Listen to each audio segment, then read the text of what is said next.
Hello learners.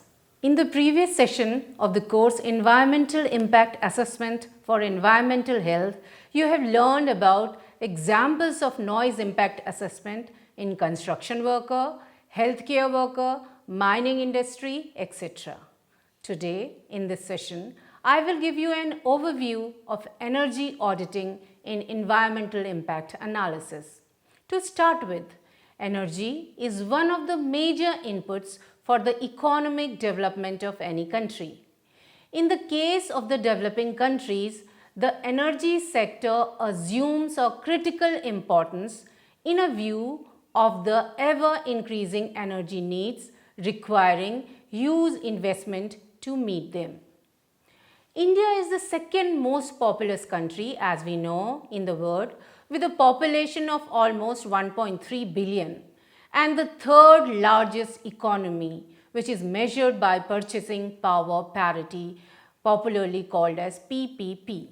India has seen strong economic performance in recent decades, enabling a significant decrease in poverty levels, greater energy access for its citizens, and growing penetration of cleaner energy across the economy.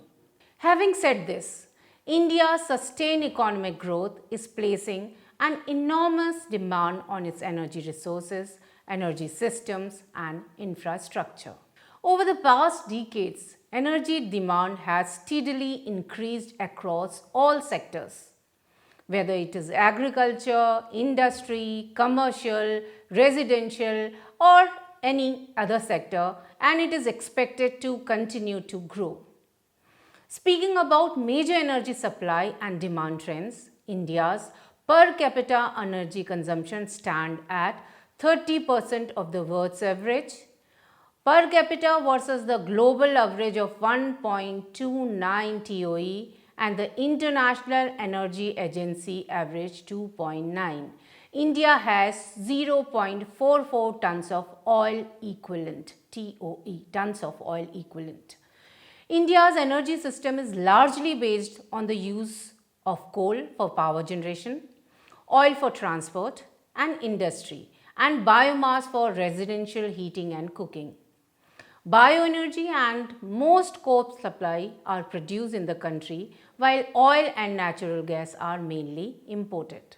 If we see in 2017, India's total primary energy supply, that is TPES, was 882 million tons of oil equivalent MTOE, with nearly two-thirds, that is 554 MTOE, being covered by domestic production.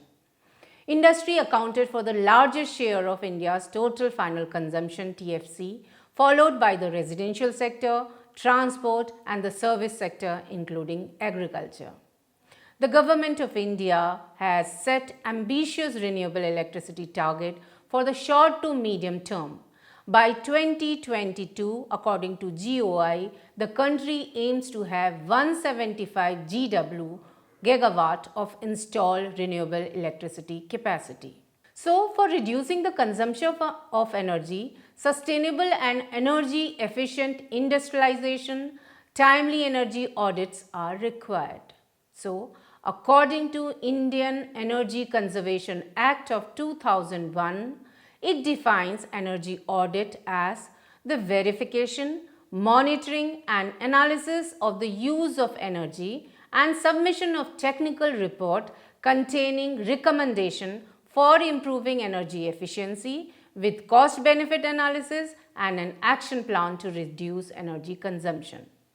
Energy audit is a powerful tool to accomplish appealing energy saving. In another word, energy audit is one of the most important tools for energy conservation and for achieving energy efficiency. Energy audit is the key to a systematic approach for decision making in the area of energy management. It attempts to balance the total energy input with its use and serves to identify all the energy streams in a facility. It quantifies energy uses according to its discrete function. Industrial energy audit is an effective tool in defining and pursuing comprehensive energy management program. In nutshell, energy accounting gives us an overall picture of energy availability and its use. Energy audit also help us in analyzing the data in a systematic and meaningful manner to evolve appropriate measure to introduce checks and balances in the system for reducing leakages and losses and achieve technical performance. In other words, we can say the energy audit would give a positive orientation to the energy cost reduction, preventing maintenance and quality control program which are vital for production and utility activities. Such an audit program will help to keep focus on variation which occur in the energy cost, availability and reliability of supply of energy, decide on appropriate energy mix, identify energy conservation technology, retrofit for energy conservation equipment, etc. In general, we can say that energy audit is the translation of conservation ideas into realities by blending technically feasible solutions with economic and other organizational consideration with a specified time frame. An energy audit can be simply identified or defined as a process to evaluate where a building or a plant use energy and identify opportunity to reduce consumption. There is a direct relationship to the cost of the audit, how much data will be collected and analyzed, and the number of conservation and opportunities identified. In other words, energy audit is an inspection of energy using site to find out energy losses, wastages, and efficient apparatus or processes by collection and detailed analysis of data related to energy uses and energy flow, comparison of collected results with setup standard to find out energy conservation opportunities and suggest technically feasible energy saving measures to reduce or eliminate energy losses and wastages. Energy audit helps us building owners and industries to reduce their billing cost and implementing best possible and cost effective energy saving measures by analysis of payback periods. Speaking about the need of energy audit needs to be done to identify energy saving opportunities in a facility or area with excess use of energy compared with setup standards. Energy audit is an effective tool of energy management to use energy effectively and efficiently. In another word, energy audit is a process or methodology to find out power consumption according to different areas and in various slot of time. Total connected load, maximum demand, power factor, load factor, and most importantly, it proposes economic measure to save energy and detailed comparison of cost of energy saving and investment required in terms of payback period. An energy audit is a study of a plant or facility to determine how and where energy is used and to identify methods for energy saving. Coming to the objective of energy audit, the primary objective of energy audit is to determine ways to reduce energy consumption per unit of product output or to lower operating cost. Energy audit provides a benchmark, reference point for managing energy in the organization and also provide the basic for planning a more effective use of energy throughout the organization. The other objective of an energy analysis or audits are: number 1, to identify and develop modification that will reduce the energy use and or cost of operation. 2, to acquire and analyze data and finding the energy consumption patterns. Third, to calculate the wastage pattern based on the result of the first objective. And last but not the least, to find and implement solution those are acceptable and feasible.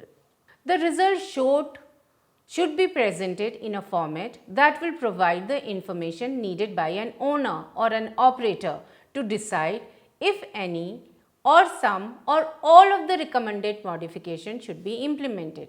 The objective of an energy audit can vary from one plant to another plant. However, an energy audit is usually conducted to understand how energy is used within the plant and to find opportunities for improvement and energy saving. Sometimes energy audits are conducted to evaluate the effectiveness of an energy efficient project or program. One of the advantages of an energy balance is that all energy input can be quantified and balanced against all energy outputs. An energy analysis or energy audit includes many steps. The steps are: number 1, collection and analysis of historical energy use; number 2, study of the building and its operational characteristics; 3, identification of potential solution that will reduce the energy use and or cost; to perform an engineering and economic analysis of potential modification; number 5, preparation of rank ordered list of appropriate modification; and number 6, preparation of an audit report to document the analysis process and results. Coming to the aims of energy audit, in any industry, the 3 top operating expenses are often found to be energy, labor and materials. Among the 3, energy emerges as the top ranking area for cost reduction. Energy audit can help us understand more about the ways energy and fuel are used in the industry and help in identifying the areas where waste can occur and where scope for improvement exists. Energy audit is carried out with the following aims. A. Or number 1, review and upgrading of procedure for energy accounting. Number 2, review of technical efficiency of system element in sub-transmission and distribution, commonly called as ST&D system.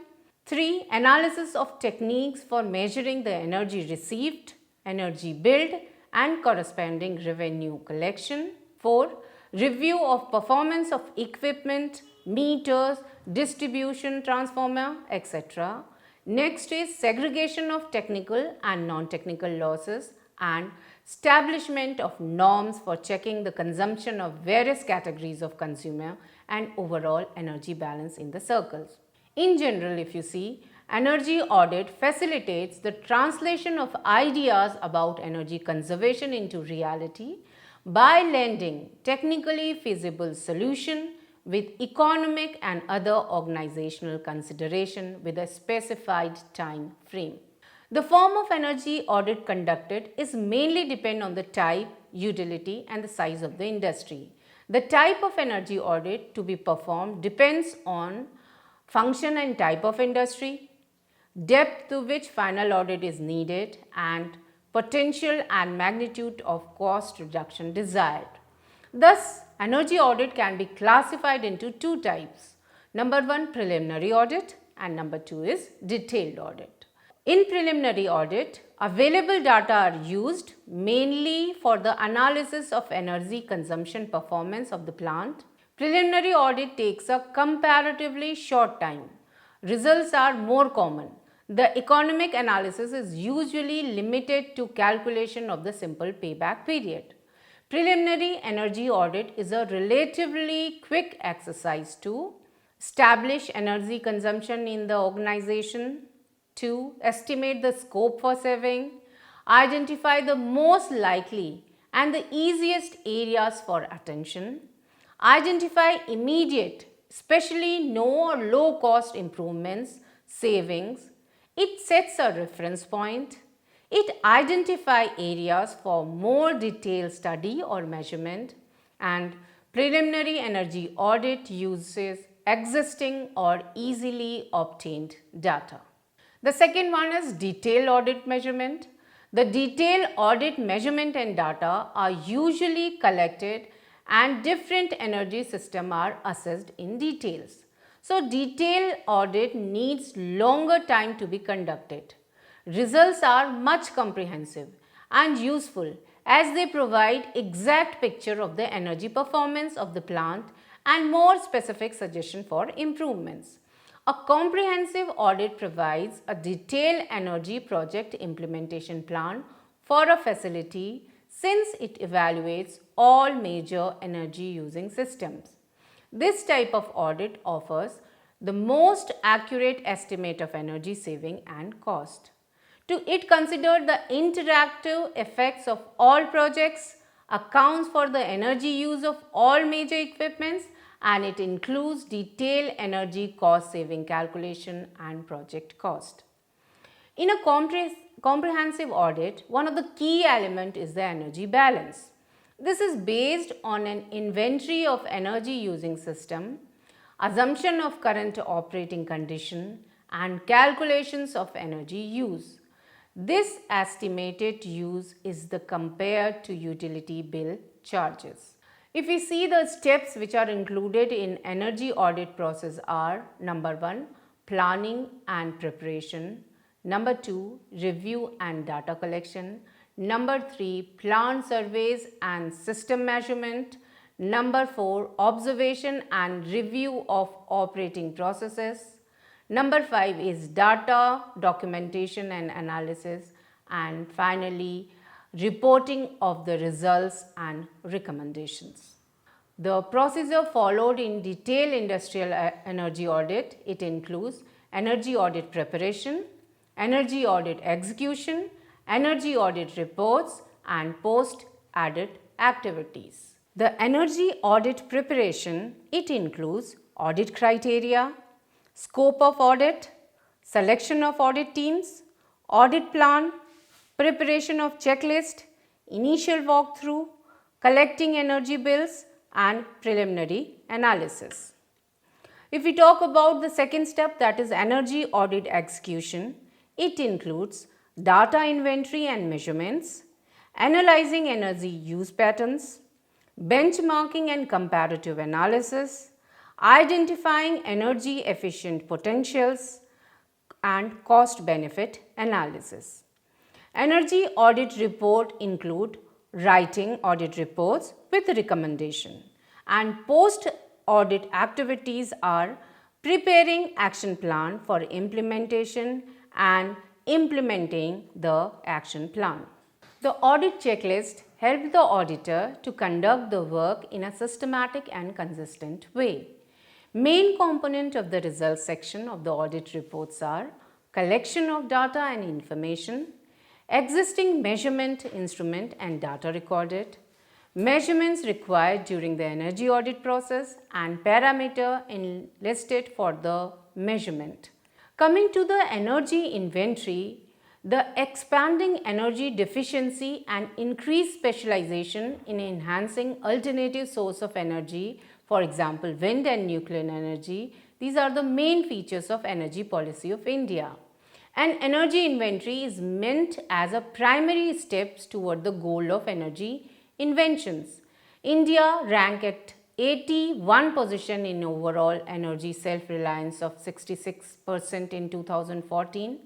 In last 100 years, world population has enlarged by many fold. Life expectancy has been enhanced. The real per capita gross domestic product, which is a measurement of productivity of the world's individual, has risen by 600%.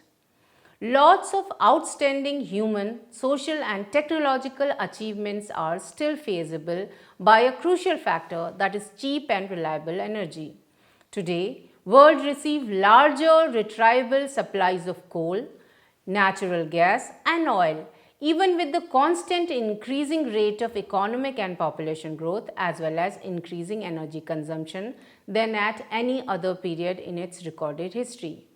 This should be conveyed to new and prolonged innovation in investigation and production technology.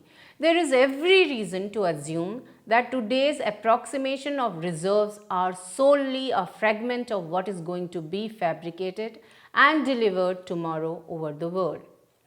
Data gathering is the most significant activity under the process of energy auditing for measuring the utilization of energy use and energy inventory.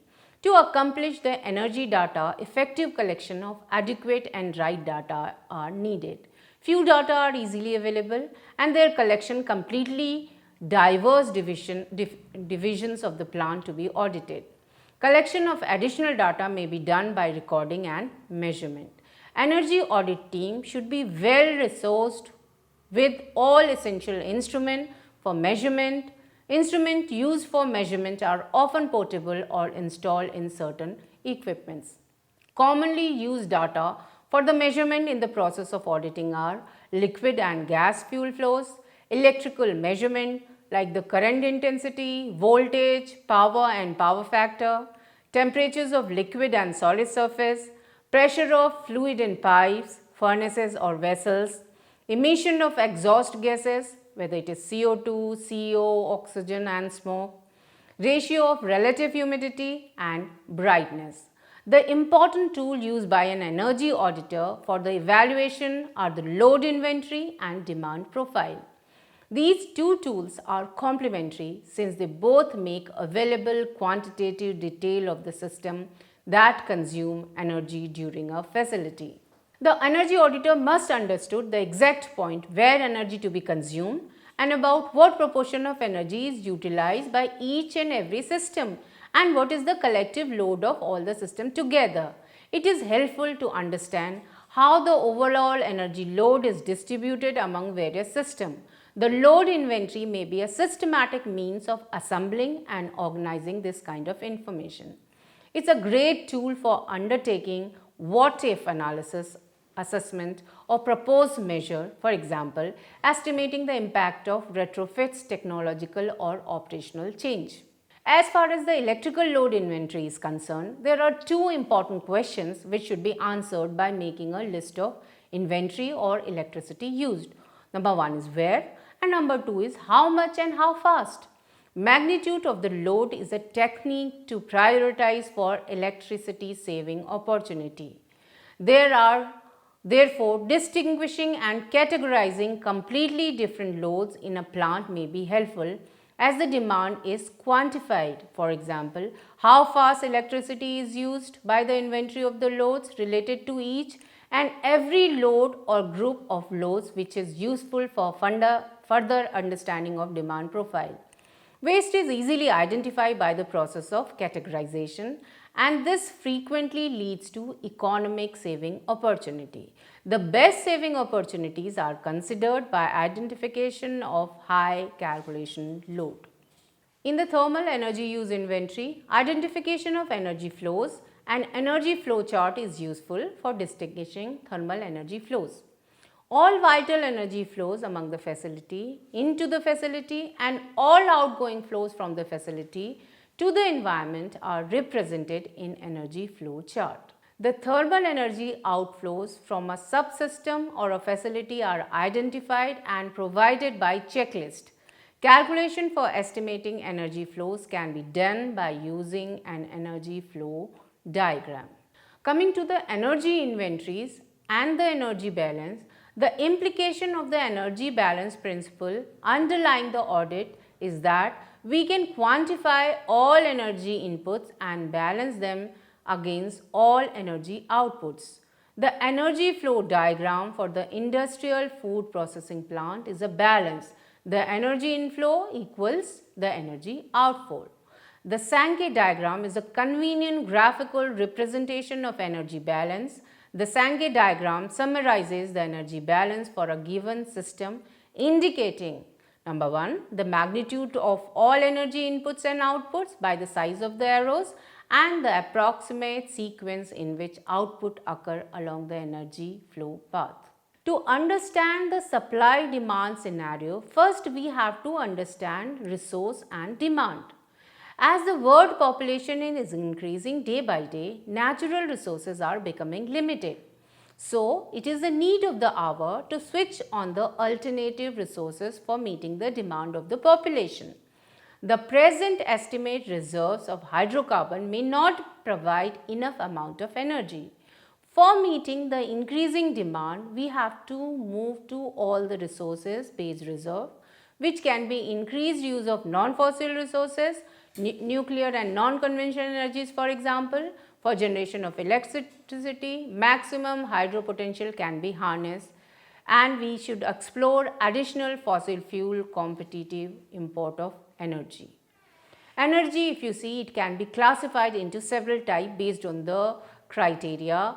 For example, it can be primary and secondary energy, it can be commercial and non-commercial energy, it can be renewable and non-renewable energy. Primary energy sources are those that are either found or stored in nature. Common primary energy resources are coal, oil, natural gas and biomass, for example wood. Other primary energy sources available include nuclear energy from radioactive substances, thermal energy stored in Earth's interior and potential energy due to Earth's gravity. Primary energy sources are mostly converted in industrial utility into secondary energy sources, for example coal, oil or gas converted into steam and electricity. The energy sources that are available in the market for a definite price are known as commercial energy. By far, the most important form of commercial energy are electricity, coal and refined petroleum products.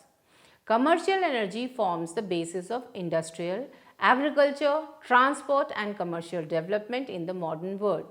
In the industrialized country, commercialized fuels are predominant source not only for economic production but also for many household tasks for generating general population, for example, electricity, lignite, coal, oil, natural gas, etc. Non-commercial energy are the energy sources that are not available in the commercial market for a price, and that's why they are classified as non-commercial energy.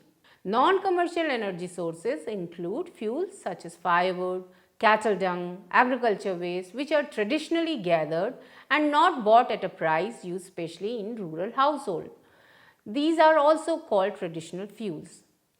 Non-commercial energy is often ignored in energy accounting. Example, firewood, agro-waste in rural area, solar energy for water heating, electricity generation, drying grains, fish, fruits, animal power for transport, thrashing, lifting power for irrigation, crushing sugarcane, wind energy for lifting power and electricity generation.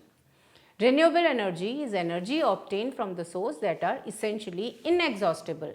Examples of renewable resources include wind power, solar power, geothermal energy, tidal power and hydroelectric power. The most important features of renewable energy is that it can be harnessed without the release of harmful pollutant.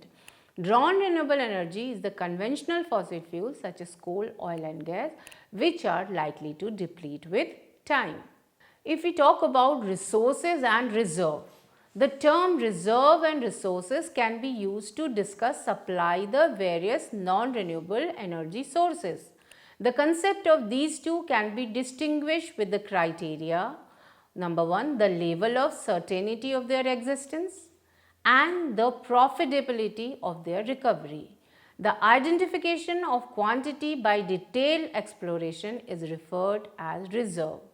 With the implementation of existing technology, the reserves can be recovered economically and represent the existing quantity of energy sources.